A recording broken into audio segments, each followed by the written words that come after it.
Fala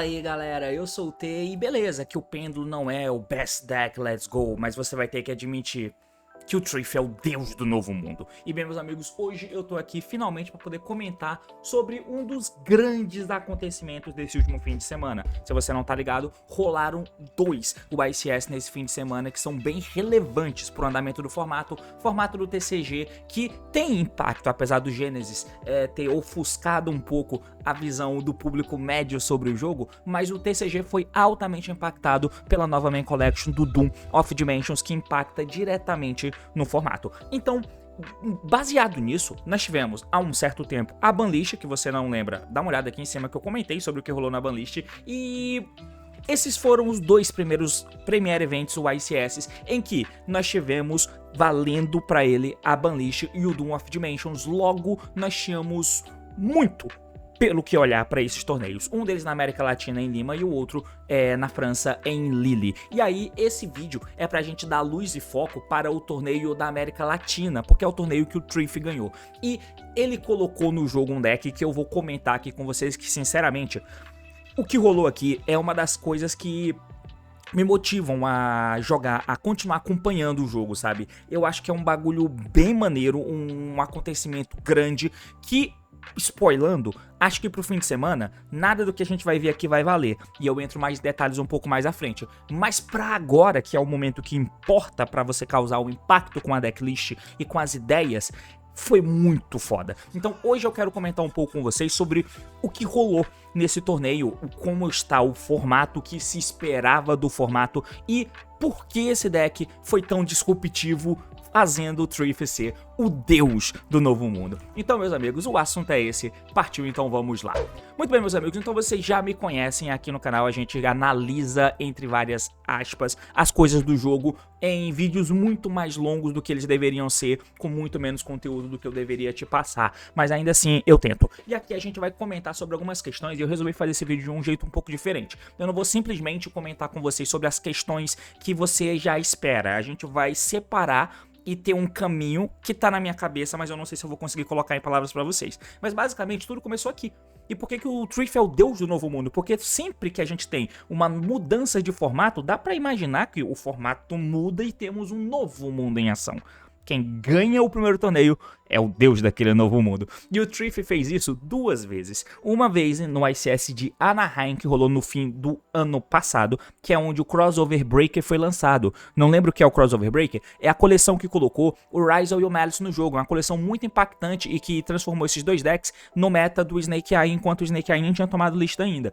E o Triff ganhou aquele torneio, o primeiro torneio de um novo formato, muito impactante, com cartas de uma nova box. Isso é muito foda. Tempos depois, nós tivemos o Justice Hunters, que é uma nova side collection, que também fez a mesma coisa que o Crossover Breaker lá atrás. Na verdade, fez muito mais, porque o Crossover Breaker colocou Ryzel e Malice, mas o deck de Rugi ninguém se importa. Mas o Justice Hunters, não. Ele colocou 3 decks no radar. O Yuumi, o Dracotale e o Canine, junto com o Vanquish que já existia. E aí nós tivemos de novo uma nova virada no formato, onde o Ryzel e o Malice ainda não tinham tomado lista, e mesmo assim, esses decks novos eram impactantes a ponto de impactar completamente o formato. E o primeiro torneio que teve, o Triff também ganhou, com o deck de Yuumi. E a partir daqui, o Triff, desde esse ICS Anaheim, eu acho, que foi quando de fato a gente começou a ver... O Triff já é um excelente jogador há muito tempo, né? Mas eu acho que de um certo período ele passou a ser o jogador mais influente na comunidade do Yu-Gi-Oh! Por ser um showman, mas não só por ser um showman, por estar mostrando resultados. E aí, esses torneios, nessa virada de formato, deu uma notoriedade, assim, absurda pro Triff. E ele vinha colocando o Yuumi, fazendo diversos vídeos, né, sobre o deck de Yuumi. Aparentemente tinha gostado bastante. E aqui foi o primeiro impacto que a gente viu. O primeiro ICS que teve pós-Justice Hunters foi ganho pelo Triff. E a partir daqui nós tínhamos o estabelecimento de um formato. Eu já devo ter comentado com vocês sobre o formato, dá uma olhada aqui em cima. E aí nós temos o Yuumi, o Vanquish Canine, o Dracotale, em uma tríadezinha, né, onde você tinha ali alguns embates interessantes de matchup. matchup, mas isso mudou, porque a Konami foi lá e lançou uma banlist no meio do caminho. Eu juro que tudo isso é uma construção que vai fazer sentido daqui a pouco, pra você poder entender melhor o deck em si, tá? E aqui nessa banlist nós tivemos algumas coisas. Então o deck de Vanquish, ele teve um enfraquecimento, porque teve cartas hitadas. Os decks de Malice e Rise, que era do formato anterior, tiveram também um certo hit, não quanto deveria, talvez, mas teve. Mas eu não vou comentar porque eu já comentei muito sobre a questão desses hits na banlist aqui. E o Yuumi, ele teve uns hits aqui, no caso no Obedience Schooled, e o Arclight foi colocado a 1. É importante que a gente saiba o que esperar para esse torneio a partir daqui, porque o Doom of Dimensions todo mundo já sabia que ia ser lançado, o que a gente não sabia é como seria a banlist. A partir do momento que veio a banlist, aí as pessoas estavam imaginando como seria o formato. De cara, a gente colocou o quê? Cara, tinha uma tríadezinha ali onde a engine dos decks e a jogabilidade dele colocava com que os próprios decks de Justice Hunters, com o Canine envolvido ali, com o Vanquish, perdão, envolvido ali dentro do Canine, você tinha um giro interessante entre esses decks do Justice Hunters, e eles eram bons, assim, a ponto de, beleza, esses são os principais decks, e os outros a gente deixa um pouco pra trás, com o Crystron sendo um deck muito forte, com o Canine também, tá? Então também acaba entrando na equação. Mas nós chamamos ali uma trilha entre esses decks, onde o Dracoteio, ele tinha um jogo interessante contra o Yuumi tinha um jogo interessante contra o Vanquish Canine, mas o Vanquish Canine acabava tendo um jogo muito bom contra o Dracoteio, por exemplo. Então tinha-se esse giro aqui, onde dependendo da popularidade de quem, a gente viu o crescimento de outros decks, né? Então era uma questão de ação e reação. Nada é muito por acaso, sabe? As coisas têm um motivo pra rolar. Então nós tínhamos meio que essa ideia antes da banlist, e depois que a banlist aconteceu e nós tivemos aquela mudança de um cut exclusivo para top 8 ao invés de top 32 como a gente tinha antes, independente da quantidade de jogadores, e o Vanquish, que era um deck que já não tinha consistência no talo, o Crystron Canine, que já era um deck muito forte, mas que também esse fator consistência não era a melhor coisa, e os decks perderam consistência, porque o Vanquish teve as cartas Vanquish mexidas e o Crystron teve o Inclusion mexido, além de ter mexido nesse arrombado aqui, né, no Paradise Smasher. Isso fez com que a gente já imaginasse que esse deck fossem cair. Se esses decks caíssem, e é claro, não ficaram injogáveis, óbvio que não, mas pro nível de ganhar torneios, o ICS Premier Event, eu já considero bem mais difícil, e provavelmente todo mundo considerava um pouco mais difícil. O que a gente espera então? Bom, se o formato antes tinha Vanquish Canine, Crystron Canine, o Yuumi e também o Dracoteio, é óbvio que o formato vai ser Dracoteio e também o Yuumi. Aí aqui entra um fator do formato anterior que não estava sendo levado em consideração muito que por ali, apesar de sim ter tido resultados um pouco antes, que é, deveriam ter mexido em mais coisas do formato anterior, não mexeram, então essas coisas acabaram indo lá pra frente. Foi o Malice? Não foi o Malice. Foi o Rise? Não foi o Rise, mas foi o Mitsurugi, que teve o banimento do Feral Imps, e o Mitsurugi acabou sendo um deck que ele ganhou notoriedade novamente no formato. E algumas questões são importantes, eu já fiz um vídeo comentando sobre o retorno do Mitsurugi pro meta, dá uma olhada nesse vídeo aqui em cima que eu comento com vocês, mais ou menos do retorno do Mitsurugi pro formato, e que talvez a banlist tenha falhado em não mexer nele, mas enfim, eu comento lá bastante sobre isso. E nós tivemos, por exemplo, no ICS Lily, onde quem ganhou, é claro que isso aqui pode deixar as pessoas curiosas, né, que o deck de Odion, Apophis, Temple of the King, chame como quiser, foi o campeão, mas o Mitsurugi foi o segundo lugar e o terceiro lugar, por exemplo, no top 4, tá? O Mitsurugi foi esses decks aí, tendo mais ou menos essa configuração, como sendo um deck puro. Observem bastante o esboço de uma decklist desse Mitsurugi aqui, que foi o vice-campeão do ICS Lily, o ICS esse que teve simplesmente 2.249 pessoas, é gente pra caralho, tá? O layout tá todo cagado, porque eu esqueci de voltar aqui pro layout do Yu-Gi-Oh! Pro, desculpa. É gente pra caceta, beleza? Então voltando aqui só pro layout que eu deveria ter mostrado direito, ó, tá aqui. E aqui tá o esboço da decklist. Observem o que é que você consegue ver aqui e ver de característica assim nessa decklist. É notório que a gente consegue ver em comparação a momentos anteriores do jogo, onde nós temos um estigma em volta do Yu-Gi-Oh! Em que você precisa usar hand traps. A gente joga Yu-Gi-Oh! Aqui no Brasil, e eu comentei um pouco sobre isso no Yu-Gi-Oh! No vídeo que eu fiz do Yu-Gi-Oh! Genesis com as principais hand traps do formato, em que principalmente aqui no Brasil, por ter influência do nosso grande bastião do Yu-Gi-Oh! Paulo PRJ, ser considerado o maluco das hand traps. Mas é importante a gente entender que as hand traps não são um recurso que é usado porque o Paulo gosta de usar. E ele doutrinou os jogadores do Brasil a jogarem com hand traps simplesmente porque é o estilo brasileiro de se jogar Morner for Brasil, sabe? Não é isso. As hand traps são os artifícios que você joga quando você não consegue jogar indo segundo, e você é obrigado, não é porque você quer usar hand trap, você é obrigado a usar hand trap. Teve o formato do 2023, onde depois que teve o banimento do Arise Heart e o Tiara Laments voltou a ser um deck jogável, naquele formato ali, onde tinha um Fire King puro, antes de chegar o Phantom Rage com o Snake Eye Pop e a Princesa, ou seja, antes do meta do Snake Eye e o Fire King mais puro, por exemplo, teve aquele período ali, onde nós tínhamos ainda o Unchained, né, pós-Banlish, nós tínhamos ainda o Fire King, o Rescue Ace, um Spurly, nós tínhamos esse tipo de deck, e naquele meta, o Paulo, por exemplo, jogou de Tiara. Por quê? Porque dava pra jogar com a engine. Dava pra jogar com a engine contra aqueles decks. Ele jogou aquele período com o Tiara lá, mas tudo isso é só pra dizer que o uso de hand traps não é uma questão obrigatória, não é um estilo de jogo, é uma necessidade. Quando você não consegue, simplesmente não dá pra falar sim pro que o oponente faz, porque não dá pra quebrar. Vira e mexe tem momentos em que você consegue quebrar com a pool disponível, com os decks disponíveis no topo do meta. Esse momento é um deles. Por isso que é um formato que eu acho interessante, sabe? Esses decks, apesar de jogarem com one card play, você consegue ter a possibilidade de tentar quebrar a mesa dele. E como o meta estava em volta do Dracotale e do Mitsurugi pós a Banlish, era de se imaginar que tivéssemos Banlishes como... Banlish não, né? Decklists como essas. Em que, mas tá falando que o cara não tem hand trap, mas ele tem aí, ó, 3 Fua, 3 Ash Blossom, Nibiru e Impulse. Cara, são 10 hand traps, isso não é nada. Se a gente tá jogando no formato do Malice, por exemplo... Você precisa de quantos hand trap pra poder jogar, irmão? A gente precisava de hand trap pra caralho, 16 hand trap, sabe? Um bagulho absurdo desse.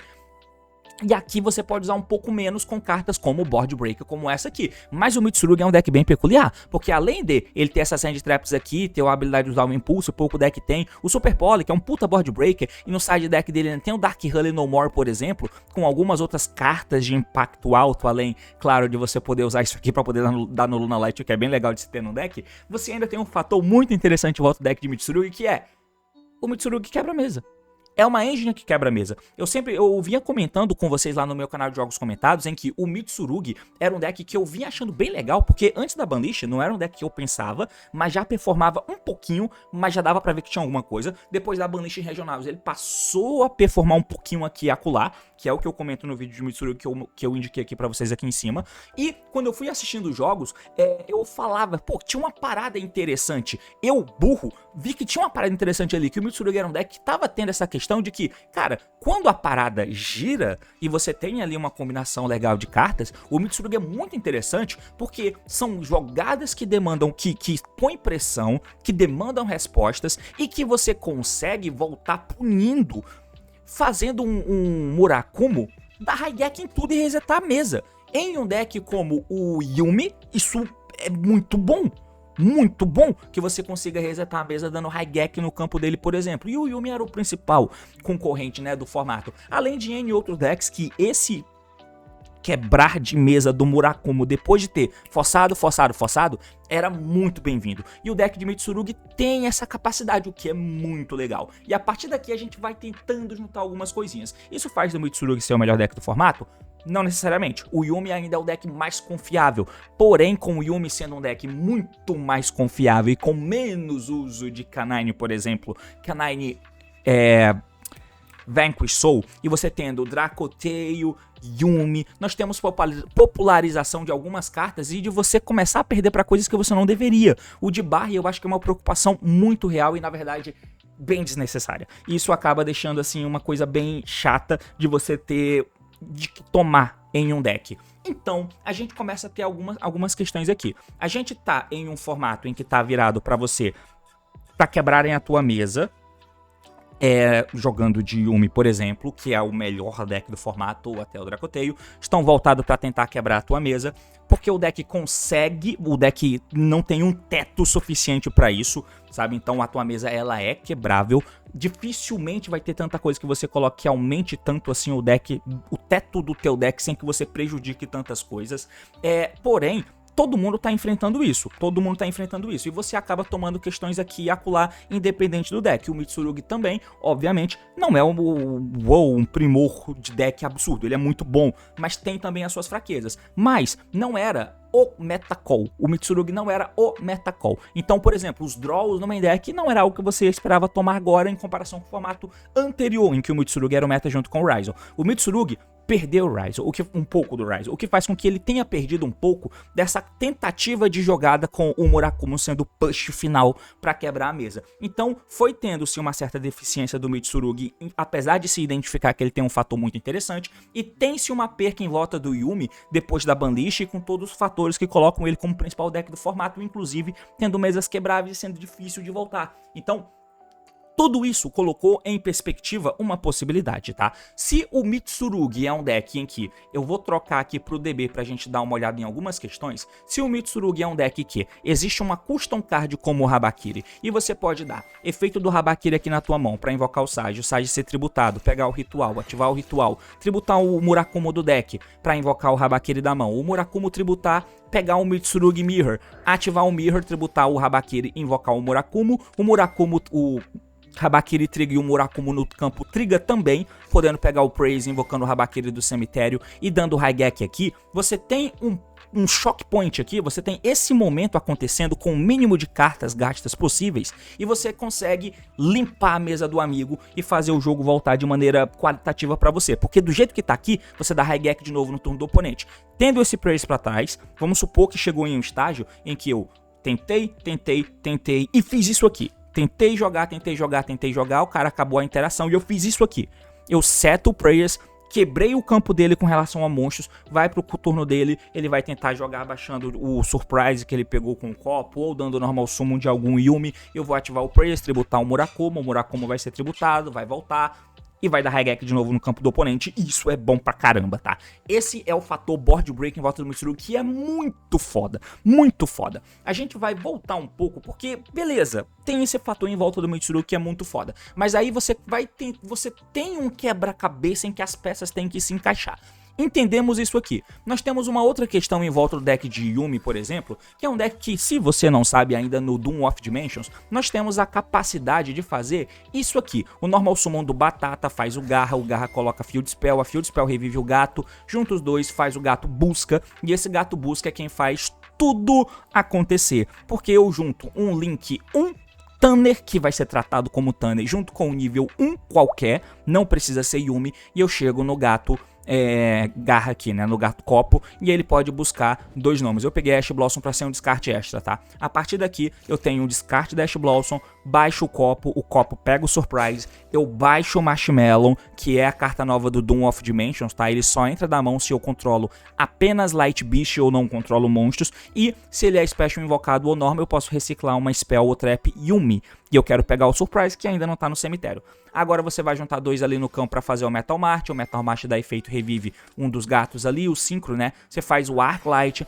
dá o Reborn invocando o Marshmallow, quando ele entra ele recicla a spell do cemitério, então você pega o Surprise de volta pra mão, ganha um extensor que você não tinha antes do Doom of Dimensions, você vai juntar ali pra fazer o gato, vai juntar os dois pra poder fazer o gato Reborn, que vai dar efeito, vai reviver a galera. Um deles vai poder virar, por exemplo, o Garra, e você tem a tua endboard setando o Surprise, né? Aí aqui tem a variação, se você não quiser gastar aquele terceiro, você seta, mas se não, você vai passar com esse cara. Eu não linkei o link pra fazer o link, tá? Só dei um exemplo, mas aqui é como se tivesse o copo, que eu linkei o copo pra fazer o Garra, beleza? E aqui você tem a tua endboard de Yumi, com o Omni-Negate disso, você tem os tag out do gato, esse caso o gato Reborn, que pode invocador do cemitério, que vai virar o gato Busca, que vai dar tag out, que vai invocador do cemitério, que vai virar o gato Book, que vai buscar 2, que vai dar tag out, você tem a Spell, porque vai ter redundância de bicho no campo, então você pega esse bicho de volta pra mão, volta as cartas do cara, nisso o gato copo já comprou carta, nisso o Link trocou a Field Spell, nisso você sincrou e a Field Spell matou um bicho do cara,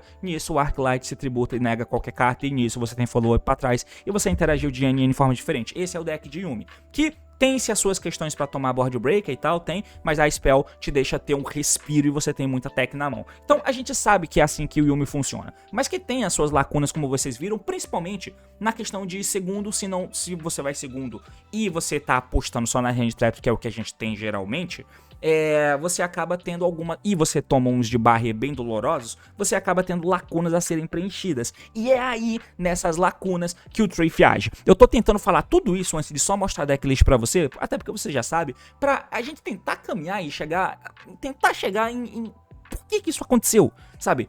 Então beleza, temos a questão em volta do Mitsurugi, temos a questão em volta do Yumi, e a partir daí, o que esse desgraçado foi tentar fazer? Como que eu junto as duas melhores coisas do formato para esse momento do jogo? que é a estabilidade que o Yuumi tem, a facilidade de transformar qualquer coisa no Yuumi e ao mesmo tempo ter essa questão second do Mitsurugi. A questão do Yuumi tem o bagulho que todo mundo já sabe, que é o engage, né? Você pode fazer isso aqui, dando o engage no drone, o drone no token, o token no Kagari, Kagari no drone, drone no token, você faz a jogada agora de Yuumi normalmente. Então eu usei uma engine nada a ver com o Yuumi e transformei essa engine secundária, que é o Sky Strike, no Yuumi. Todo mundo já sabe disso. O que a gente começa a pensar é o seguinte: aqui eu descarto o Marshmallow porque eu só de fato vou usar uma carta. E aqui é que as coisas começam a se conectar. Se eu tenho a minha jogada de Mitsurugi, que é uma jogada que Go in Second é muito boa, além de ter o fator disso aqui ser uma negação, que descarta a carta e tal, mas que é uma excelente engine de quebra-mesa.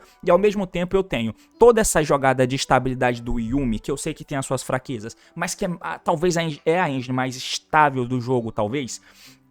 E ao mesmo tempo eu posso transformar outras engines nele aqui, como que...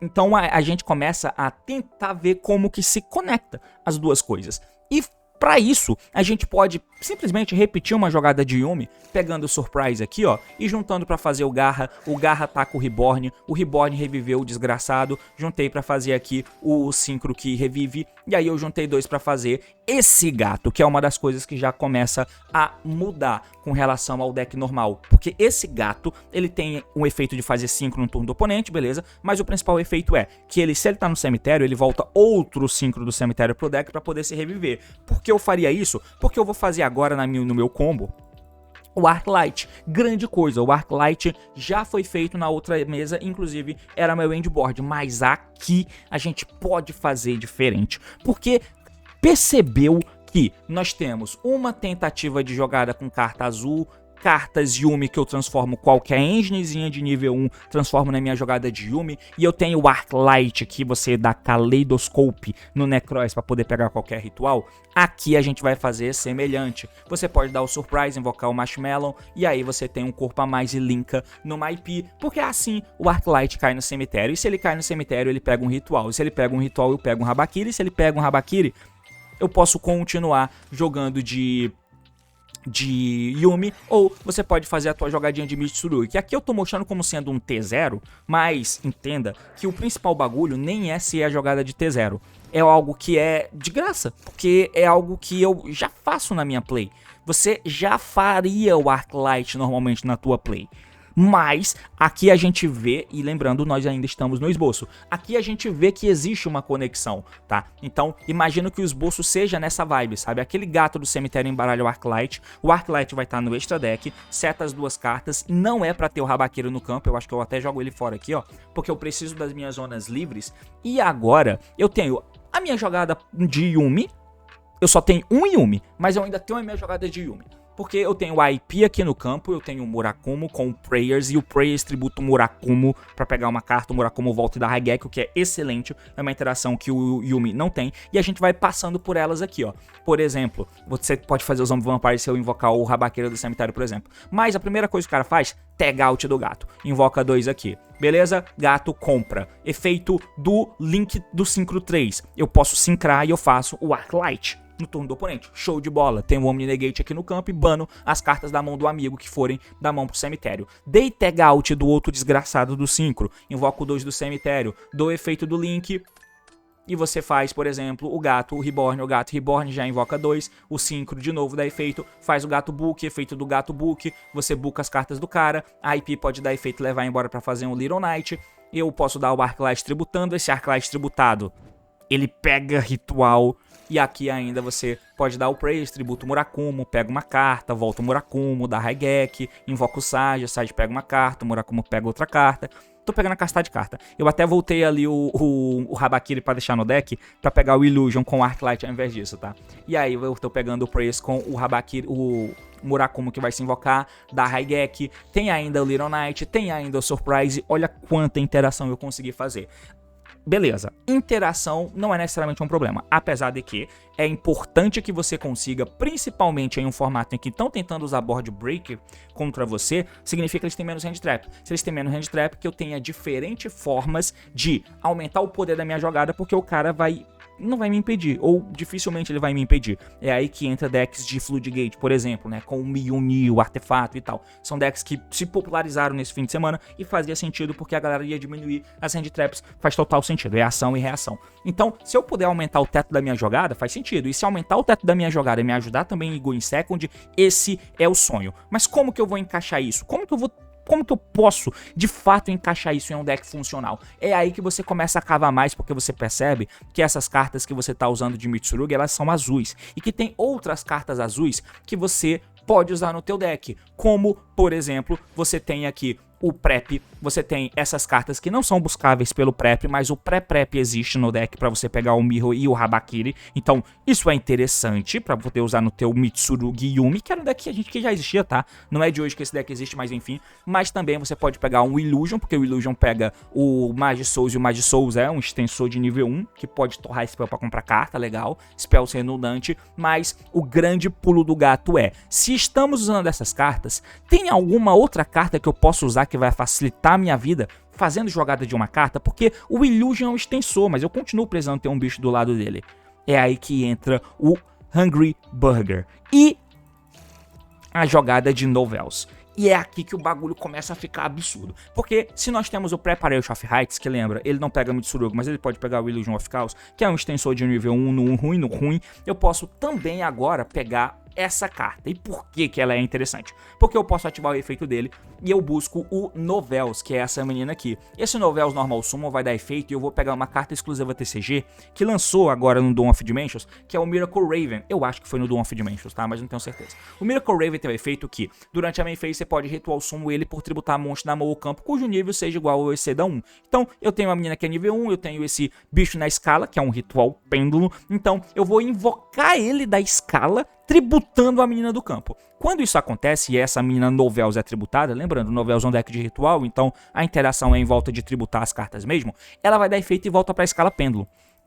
Da escala pêndulo, ela tem um efeito muito bom pro deck de Novels, que é dar alvo em um bicho. Você dá alvo em um bicho, muda a posição de batalha dele, pra isso tem que dar alvo, então você triga os próprios Novels, mas aí ela sobe, ela se invoca como se fosse um Violent, sei lá. Então ela se invoca. E o ritual é nível 1 e ela é nível 1. Ou seja, isso aqui é a mesma coisa de eu dar engage. Eu posso dar engage no drone no Kagari, Kagari no drone, e eu tenho um Synchro.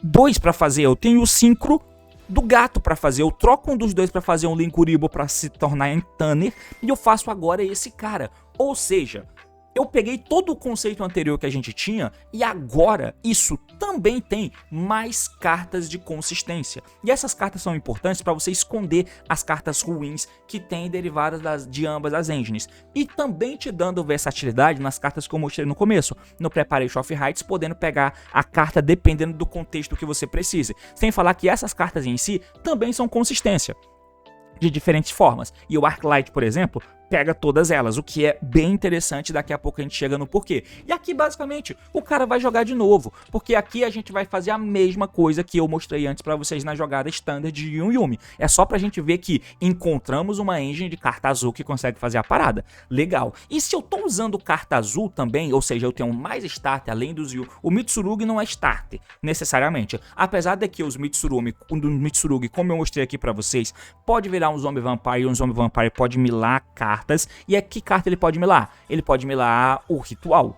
Ele pode milar, perdão, a menina, a Novels. Dá pra milar os próprios Yumi. Se estiver jogando contra o Yumi, dá pra milar Yumi do oponente e pegar pra você. Tudo isso é o Bancard Play, tá? Tudo isso pode virar. Mas o Mitsurugi tá pra ser carta de aumento de teto, pressão Go in Second, beleza? O ponto é ser alcançável e se conversar. Esse é o principal bagulho. E a gente já viu que você tem um Engage que transforma qualquer engine que vira nível 2 nos Yumi. E você encontrou uma engine que faz isso de virar aqui nível 1, que é de ritual, o que é bem importante. E se isso acontece, e eu tenho versatilidade de ritual que eu posso buscar, seja o hambúrguer de Novels, seja...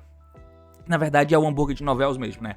seja jogada de combinação com esse ritualzinho aqui, seja os Mitsurugi para eu usar dependendo da situação, como que eu consigo, que carta eu consigo usar que busca qualquer uma delas? Aí aqui entra a terceira e com o terceiro ícone da equação, que é o Diviner. O normal summon do Diviner pode jogar o Arclight pode pegar qualquer um, pode ser o Habakiri. Esse Habakiri invoca o Sage do deck, tributa o Diviner, e aqui é que entra a coincidência do destino, que o Diviner, quando ele é tributado, e se você joga de Voiceless, você sabe disso, o Diviner invoca Lo do deck.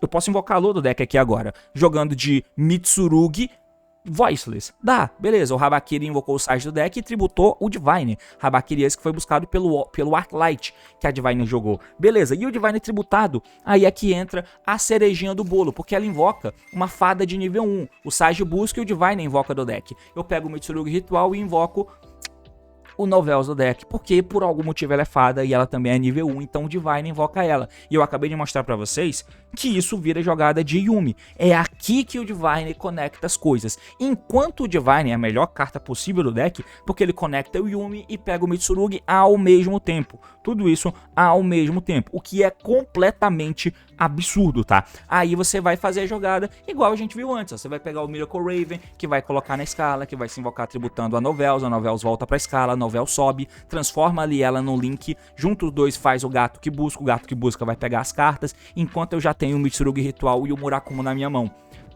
E aqui é só ser feliz e combar numa jogada parecida com aquela que eu mostrei antes de Mitsurugi Yuumi sendo feita, tá? No mesmo molde, com o mesmo padrãozinho aqui. Essa é a jogada mais forte que você consegue fazer, né? Essa aqui é o principal, porque o Diviner é a principal carta. Então, isso aqui é o resultado final, então, tá? É como se fosse o resultado final do que você busca. E tudo isso faz muito sentido quando você olha especificamente pro formato. Eu fui tentando passar isso aqui pra gente poder ver se a gente conseguia chegar e tentar desenhar em por que essa decisão foi tão maneira. E tudo isso culminou no deck, aí sim, no deck que o Triff usou, que é o incrível Yuumi Mitsurugi. E aí, para caber tudo isso e esconder as coisas ruins que tinham na engine, ele usou 60 cartas. Sendo esses os nomes dos Yuumi, uma só menininha dessa, que apesar de ela ser o One Card Play, mas nós temos os Preparation of Rites, mas nós temos outras coisas. Não é que eu quero fazer jogada com o Normal Summon dela. O Normal Summon que eu quero é do Diviner, mas ela é um plus que eu posso fazer usando essas outras engines. E por mais que ela seja um one-off, que eu pego separado, assim, de uma coisinha necessária, de um pedaço de alguma coisa, ela não é um brick, porque ela faz a jogada sozinha. O normal summon dela faz a jogada sozinha. Assim como o Prep, podendo buscar o Illusion, ou pegando buscar o Hambúrguer, que pega ela. O que é incrível, tá ligado? É incrível esse tipo de coisa. Os Mitsurugi, de fato, quando você pega pra ver em um deck solto assim, o Sage é uma carta esquisita, né? Porque aí o Sage não vai construir a play inteira pra você. E o Murakumo, de fato, ele é roubado, mas aqui o mínimo possível pra fazer aquele ciclozinho que eu mostrei pra vocês, de quebra-carta, de fazer Exceed 8 e de poder matar. É o mínimo de cartas, que é usar um Murakumo 3 Habakiri, e aí você usa os Pré-Preparation, porque pega qualquer um deles, junto com o Mitsurugi Mirror, que é o brick que você tem que usar, que é a carta verdadeiramente ruim, porque o Mitsurugi Ritual, o Mitsurugi Mirror e o Sage são cartas esquisitas. O Prayers consegue chegar no Habakiri, o Prep chega no Habakiri, o que é muito bom, tá? Quem mais chega no Habakiri? Os Yuumi chegam no Habakiri, porque você passa por dentro do Arclight, e o Arclight ele vai voltar pro deck porque você usa o gato Synchro 3, então tudo se conecta muito bem, sabe? Tudo se conecta muito bem. Enquanto as jogadas de ritual também conseguem conectar os Yuumi, que conseguem conectar os Mitsurugi, os Sky Striker, a mesma coisa. E a gente volta pro uso de Tex, porque aí em 60 cartas, para caber tudo, toda essa ideia maravilhosa e a conclusão que foi chegada, como é que fica as Tex com relação a isso? Aí é que entra e volta um pouco para aquela questão que eu comentei, em que dá para quebrar a mesa da galera que tá jogando. E é uma das propostas em que os decks foram montados para poder jogar nesse fim de semana. Uma das propostas, não a única abordagem, mas uma das abordagens tentando antecipar a tendência. É uma das abordagens que estava levando em consideração. Quando essa abordagem tem uma engine que já potencialmente quebra a mesa, você tem potencialmente um novo meta, que é o que eu comentei com vocês no vídeo do Luna Light, do Gem Knight, do Sky Strike, são decks que tem esse potencial. O Mitsurugi também tem esse potencial, por isso ele tá aqui. Mas aí você junta isso a alguns board breakers que o cara usou, de versatilidadezinha, por mais que não seja tão impactante. Mas eles somam com o que tá no side deck aqui, ó, que é bomba de board breaker. Os Lava Golem com esse spell que pega o Lava Golem e tem um TTT Fake no teu main deck, Lasting Storm, Raigek, Dark Hole, um monte de board breaker junto com alguns board breaker que tem aqui. Então, é a abordagem do deck mesmo. É essa aí, até porque se você for ficar colocando umas techzinhas de hand trap, só faz sentido se você tem um monte. Porque aí a chance de comprar, você não quer comprar uma hand trap, você quer comprar um grupo de cartas. Nesse caso, esse grupo de cartas é board breaker, que aí ele vai tirar alguma coisa aqui e ali pra poder encaixar, né, cartas que não são muito boas no primeiro. Se o Metatron não for bom na match, ele sai. O Black Gold vai sair, o College pode sair, vai sair alguma coisinha aqui, talvez de ritual, vai sair alguma coisinha, ele vai meter os board breaker e aí não importa se ele compra o Droplets ou ele compra o Life in Storm. O importante é ele comprar algum board breaker, entendeu? E aí funciona, faz sentido e encaixa perfeitamente. E tudo isso é pra tentar construir pra você que a galera achou genial isso aqui, e a palavra que a galera tá usando é essa, genial. E eu entendo o sentimento do jogador que vê isso aqui e pensa, ia lá, tão babando o saco do cara só porque ele é famoso, só porque é o Triff e ele é conhecido na comunidade Yu-Gi-Oh! E eu entendo que a galera pode pensar isso e que, não, isso aí é genial, sendo que eu faço toda semana, eu, na minha casa, pra jogar a minha local, faço um deck criativo desse. O cara pegou duas engines do meta e juntou e de repente ele é um gênio. A genialidade tá dentro, em todas essas questões em volta, nas conclusões e na mistura, em como ele fez pra poder conectar as coisas, que era algo que até então não tínhamos visto. E eu nem mostrei aqui pra vocês que o Triff tinha feito antes de tudo, ó. Ele tinha postado há 2 dias antes do torneio, pelo menos, ele tinha postado isso aqui, colocando um esboço do bagulho dizendo que era a decklist que ele ia usar pra ganhar o ICS. Não faça pergunta, apenas aceite. E ele também, quando o pessoal da Konami anunciou que ia ter a premiação do Giant Card, ele já tinha postado bem antes, há uns dias atrás, dizendo que ele ia vender essa Giant Card já no primeiro torneio que ele fosse jogar, que ia ser o ICS Leon, ou seja, tava confiante que ele ia ganhar. E tipo, é folclórico, né? O cara é o folclórico e a gente pensa que o cara só fala merda, mas de fato, ele tinha um plano e a genialidade tá aí. E é também pra vocês verem que não é tudo aleatório, não é só porque dá pra misturar 2 decks que você mistura 2 decks e você tem um deck criativo. O importante não é ele funcionar,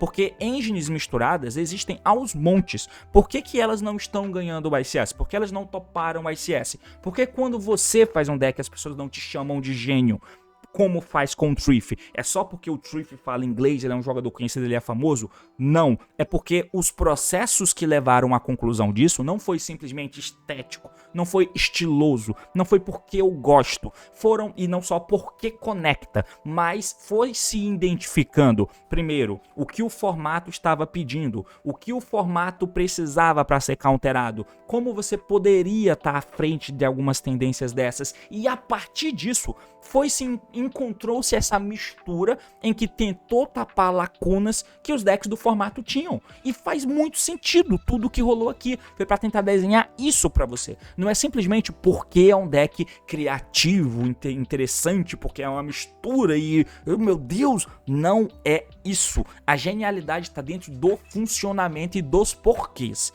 Dos porquês que o bagulho foi dessa forma, tá? E é isso que eu queria tentar te mostrar aqui. Eu posso não ter conseguido, mas eu juro que eu tentei. E é basicamente isso, meus amigos. Enfim.